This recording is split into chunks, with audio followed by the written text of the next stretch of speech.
Pernah gak sih kalian berada di sebuah situasi yang ketika kalian sedang berkomunikasi dengan keluarga kalian, tetapi di dalam komunikasi tersebut terjadi sebuah ketidakefektivitasan, mulai dari perkataan kita yang tidak pernah didengar oleh mereka, hingga munculnya sebuah respon yang tidak diharapkan. Kalau pernah, kalian berada di video yang tepat. Karena dalam video kali ini kita akan membahas tip penting dalam komunikasi antar pribadi dan memutarkan sebuah role player komunikasi efektif dan tidak efektif dalam keluarga. So, tonton videonya sampai habis.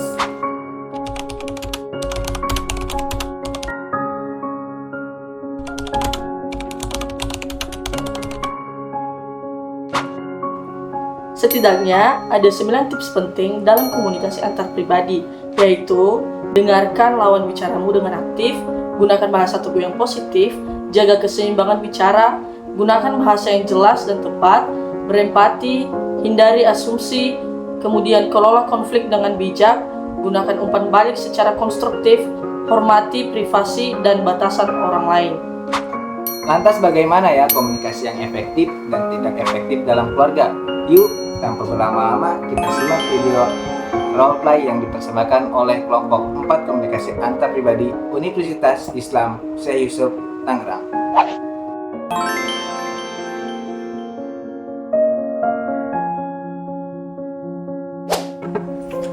Assalamualaikum, Ma. Mah, tahu nggak? Aku dapat nilai bagus loh di les. Oh, ya udah. Mama tuh ya udah tahu anaknya dapat nilai bagus, bukannya direspon yang baik, malah responnya kayak gitu. Udah deh. Nah, dari sini kita bisa melihat bahwa sang ibu tidak bisa merespon dengan baik ketika sang anak bercerita. Maka dari itu, bagaimana ya seharusnya seorang ibu bersikap atau merespon dengan baik ketika sang anak bercerita tentang nilainya? Assalamualaikum, Ma.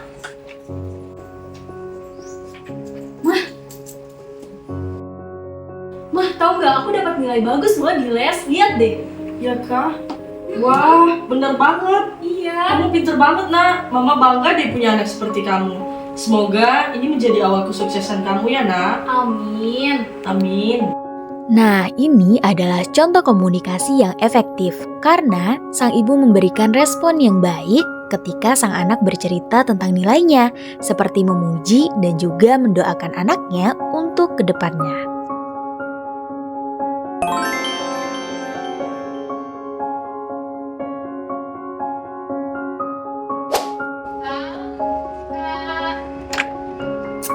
Kak, kakak dari tadi aku cariin katanya di sini. Kak, bantu aku pilih baju dong. Bagusan yang ini atau yang ini? Kak, lihat sini dulu. Bagusan yang ini atau yang ini? Bagus videonya, terserah. Ih, bantu aku pilihin dulu. Soalnya ini stoknya keburu habis. Bagusan yang ini apa yang ini? Videonya bagus, terserah. Sana aja, jangan gangguin. Ma, yaudah deh. Dalam contoh kasus yang kedua ini, kenapa bisa dibilang tidak efektif? Karena sang kakak tidak memberikan respon yang baik ketika sang adik meminta tolong untuk memilihkan bajunya. Karena sang kakak terlalu fokus kepada HP-nya sehingga mengabaikan sang adik. Lantas bagaimana ya seharusnya sikap sang kakak ketika sang adik meminta tolong untuk memilihkan bajunya?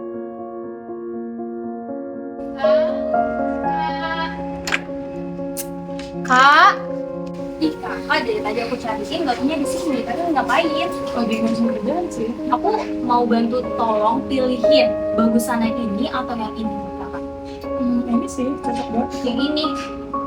Oke deh. Sama sih. Aku juga tadi yang memilih, tapi masih bingung gitu loh. Ini pas banget sih di kamu.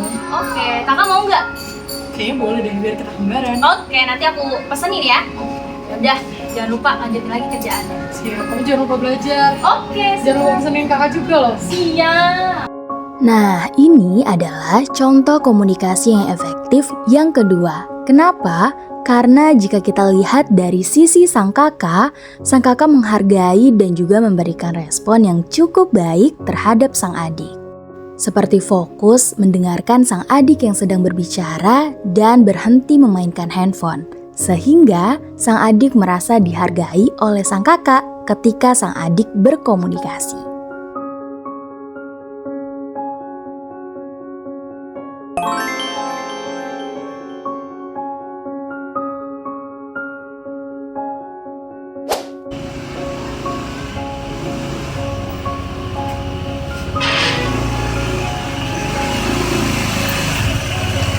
Papa, jangan masuk dulu nih, anterin pesanannya Pak Slamet nih.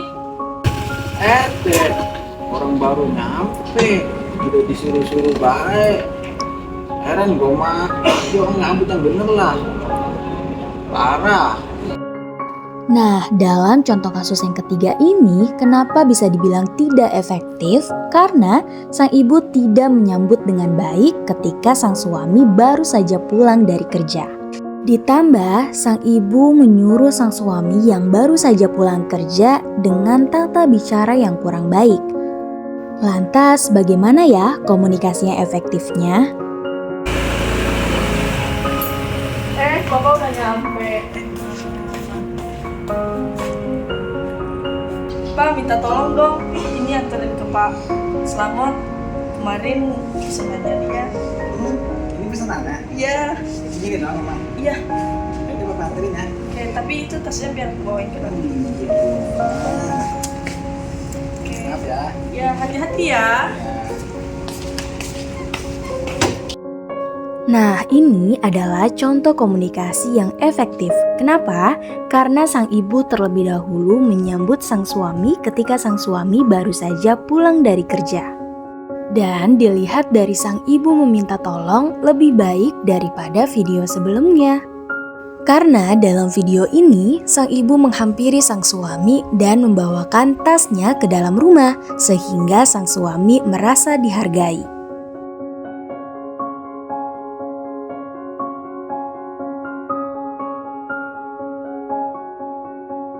Jadi kalian mengapresiasi komunikasi merupakan suatu interaksi yang menjadi penghubung. Jadi komunikasi ini sangat penting ada di depan.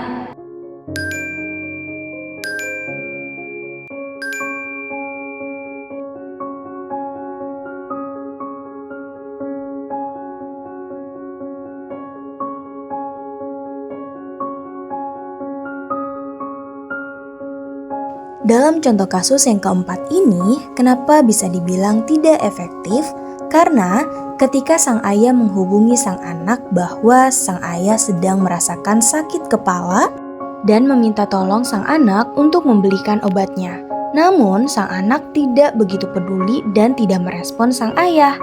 Lantas, bagaimana ya komunikasi yang efektifnya?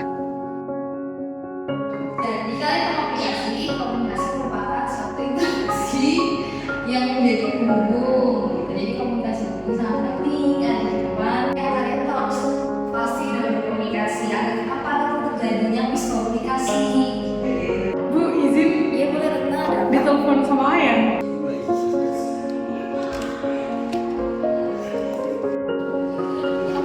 Halo, Kak. Halo ya, Kakak emang lagi di mana? aku lagi di kampus. Ayah di mana? Ayah di rumah nih. Baru pulang banget kerja. Kepala ayah pusing. Nanti pulang kampus beliin obat ya. Sama bubur. Yaudah nanti aku beliin bubur kacang hijau ya. Ya udah, beliin aja. Oke. Assalamualaikum. Waalaikumsalam. Ini adalah contoh komunikasi yang efektif yang terakhir. Kenapa bisa dibilang efektif? Karena di dalam komunikasi juga terdapat sebuah etika. Terlebih, orang yang berkomunikasi dengan kita adalah seseorang yang berperan penting dalam hidup kita. Bisa kita lihat dari respon sang anak ketika sang ayah menghubungi sang anak ketika perkuliahan berlangsung. Sang anak terlebih dahulu meminta izin kepada dosen untuk menjawab panggilan dari sang ayah. Sehingga sang ayah merasa dihargai oleh anaknya.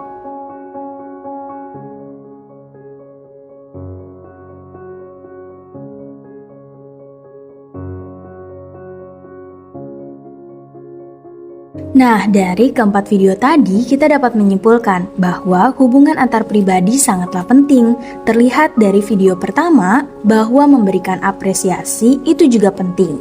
Memberi apresiasi pada orang lain bisa membuat orang lain menjadi lebih semangat untuk melakukan hal baru di kemudian hari. Lalu di video kedua dapat kita simpulkan bahwa mendengarkan seseorang berbicara itu juga diharuskan. Sama seperti halnya adalah menghargai seseorang.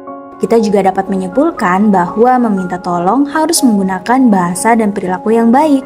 Kita tahu bahwa setiap orang pasti memiliki kesibukan. Namun alangkah baiknya saling menghargai waktu ketika sama-sama memiliki kesibukan. Semua yang kita tayangkan adalah bentuk dari segala komunikasi antar pribadi yang efektif ataupun tidak efektif. Jadi dimanapun kita berada, dimanapun kita bersinggah, disitulah kita harus menjaga kepribahasaan kita dan menjaga komunikasi yang baik.